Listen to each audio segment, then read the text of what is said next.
Have you ever heard the story about the adult bookstore that opened right next door to a church? The church leaders asked their members to pray that God would remove that store. Not long afterwards, a violent thunderstorm rolled through, lightning struck that bookstore and burned it to the ground. The bookstore owner sued the church, claiming their prayers were responsible for the destruction of his business. In court, the church's attorney argued that the fire was an act of God and that the church could not be held responsible. The bookstore's attorney argued that the church's actions directly caused the outcome. After both sides rested, the judge said, "I'm going to recess to my chambers to consider my decision. But before I go, I want to say this. It's evident to me that you," pointing to the bookstore owner, "believe in the power of prayer, and you, the church leaders, don't." Now, that judge's comment lands uncomfortably close to home for many leaders. If you want to be trusted, what you say must consistently line up with what you do. Credibility isn't created by intention, vision statements, or value posters on the wall. It's created through observable behavior over time. I've worked with many leaders who talk a good game, but they don't follow through. A common example: a leader sets clear expectations and outlines a solid strategy. Heads around the table nod, everyone agrees.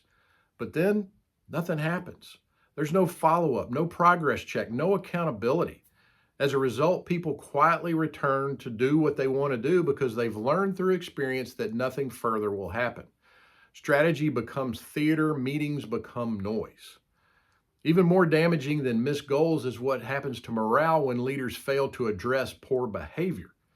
Non-confrontational leaders set standards, but often tell themselves they're extending grace or letting someone slide just this once. But when this becomes a pattern, your best people notice, and they draw a dangerous conclusion. My leader doesn't really have my back.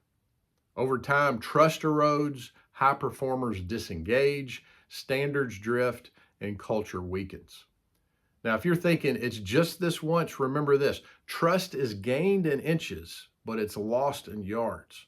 Once people see a gap between your words and your actions, it takes intentional, consistent effort to rebuild that confidence, and it takes a while.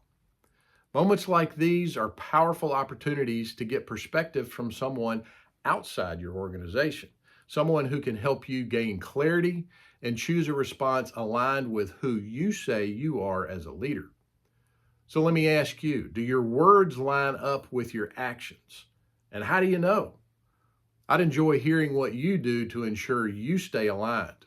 Feel free to share that below. And if you're currently in a leadership dilemma and want to talk through your options, feel free to reach out.